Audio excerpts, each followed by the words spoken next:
Welcome to Luca is a Billionaire, where the only thing I invest in is your answers. You begin by verifying prerequisites. Check the MBLAE version and license so features match your goals.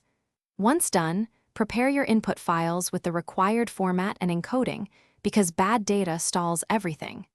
Next, set the working directory and load credentials into the secure store. This prevents permission errors later. Open the MBLAE console and create a new project immediately so you can import data and move straight into processing without wasted back and forth. Now configure the core workflow. Import your datasets and map fields deliberately because incorrect mappings cause silent failures. After mapping, validate a subset of rows and correct schema mismatches. This saves time.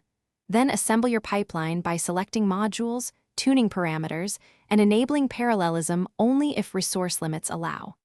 Run a dry cycle to exercise the pipeline without committing changes, and inspect logs and intermediate outputs so you spot anomalies before full execution.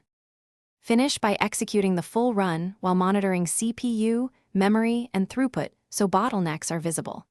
Once complete, validate outputs against baseline tests and record version info plus checksums for traceability.